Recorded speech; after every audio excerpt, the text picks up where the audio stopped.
I'm here today with Mindy Reed, who is the manager of Recycled Reads, and we're going to talk about a little bit about Mindy's background and how she came to start Recycled Reads and what it is exactly that Recycled Reads does for our community. Hi, Mindy.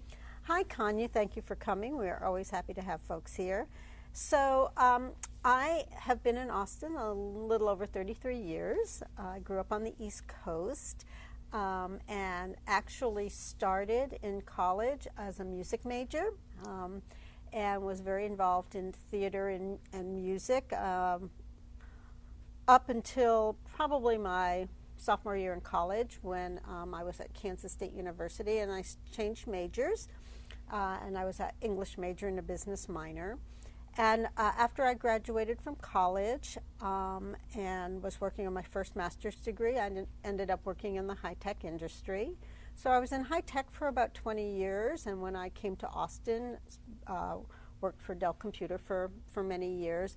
And then I had what I call my 2x4 experience and decided it was time for a career change. So in the 1990s, I decided I wanted to get paid to read, and so I went to library school. And where I found out two things. One is librarians don't really get much time to read, but I really did fall in love with the concept of books and community service. So while I was in library school in the 90s, I started working part-time for Austin Public Library, started at the Old Quarry branch, and then moved over to the Millwood branch, which is in my neighborhood.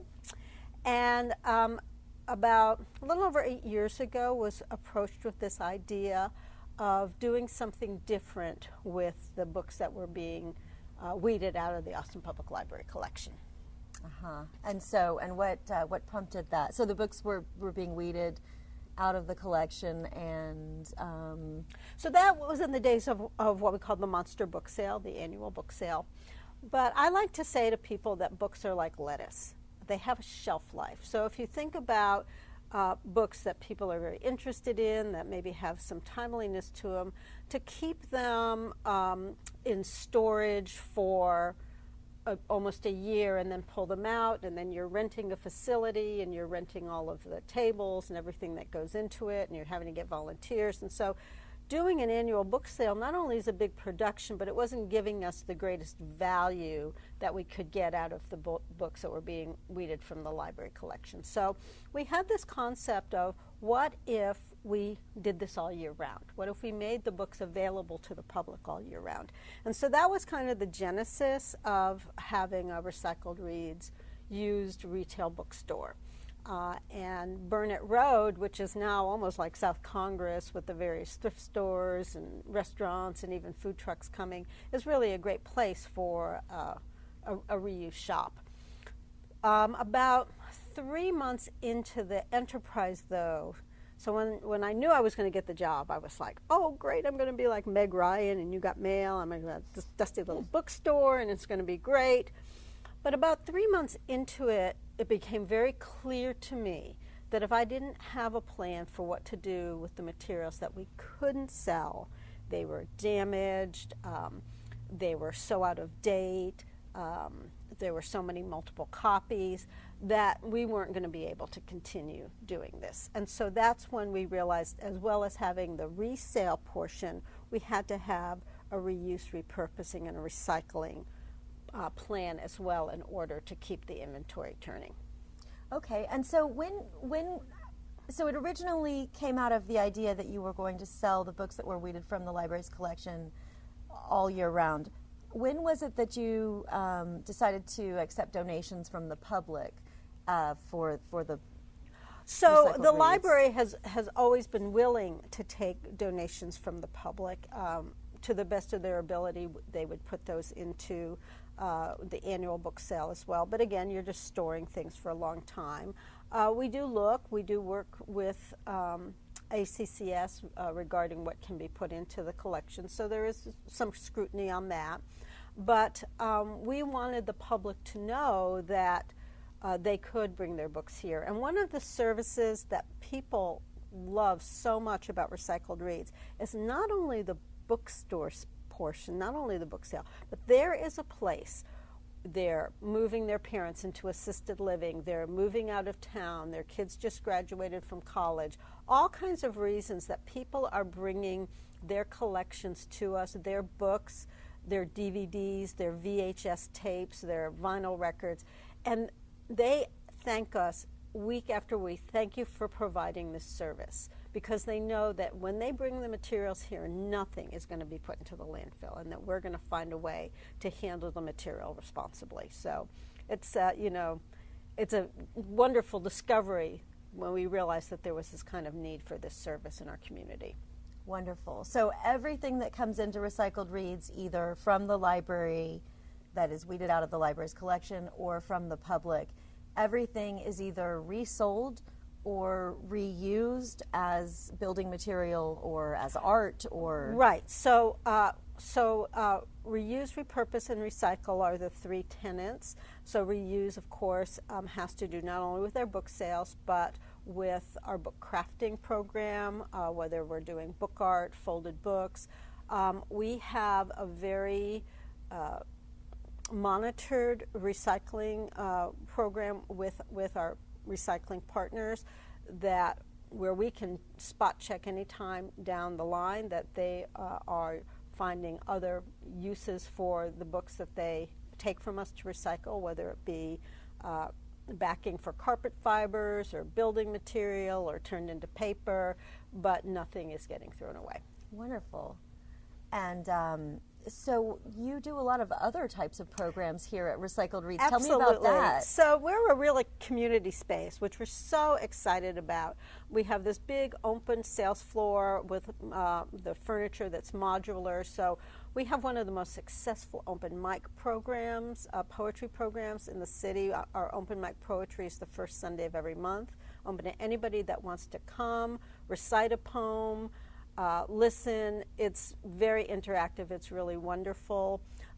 We have an active knitting group. We have an adult coloring group. We have a Talk Green to Me book club that meets here to talk about environmental issues. We have programs. The composting program is held here on a regular basis. And we're so excited because by the end of this month, Literature Live will have moved into Recycled Reads for their officing space. And they already do the puppet shows here, but we're hoping that by having them here, we're going to have some more programming around what they do here as well. So we're really excited about that.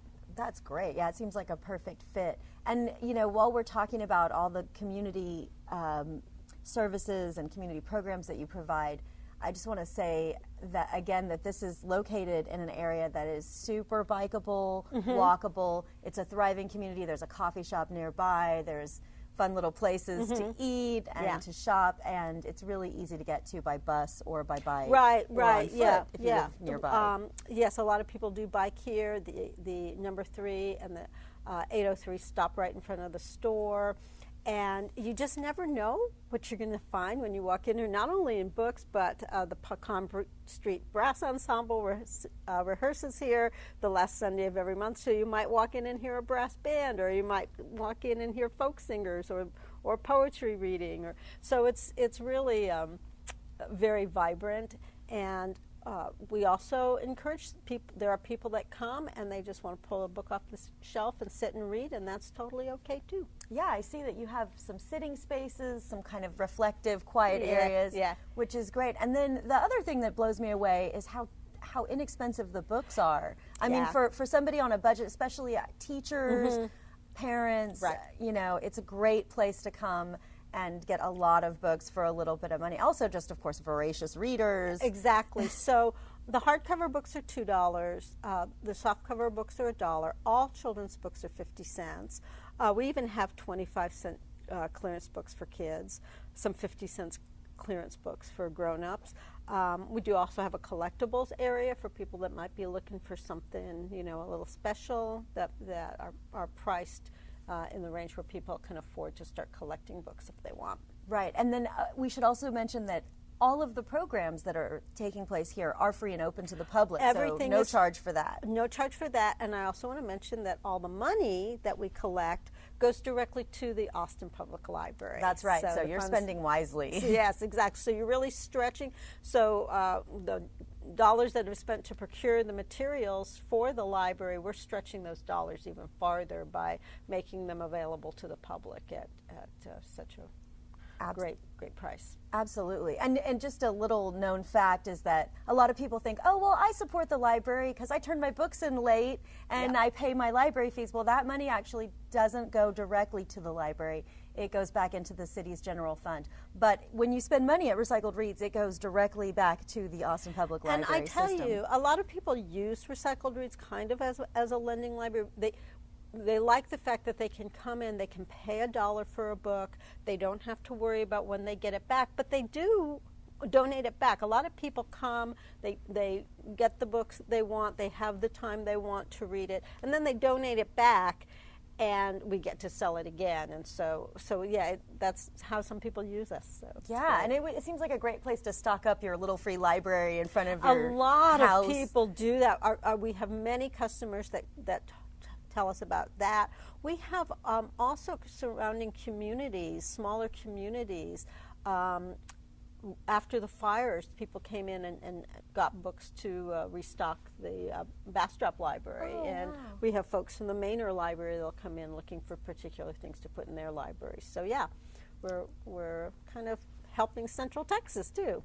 Well, cool. Well, I guess before we close out, maybe you could tell me, I know you have actual figures on how much how much waste is kept out of the landfill every year? Right. Or? So we keep around 15 tons a month out of the landfill. Wow. So when you come to the register, the first thing that we do is we weigh your books. We don't charge by the pound. It's actually, you're actually getting a better deal at the $1 or $2, but we keep track of all of that. We work very closely with Austin Resource Recovery on meeting the city's zero waste goal. So we're a very big part of the city's zero waste initiative. Awesome. So if people want to learn more about Recycled Reads, where can they go or what number can they call? They can call 512-974-7460. They can go to the library's website. We're right on the top banner of the library's main website, Recycled Reads. And I believe the recycledreads.org URL is still an active Right. URL. So go to recycledreads.org or library.austintexas.gov. Yep. Thank you so much, Mindy. Thank you for taking the time. It's been fun. I really appreciate it. Yeah. Thank you. Have a good one. You too.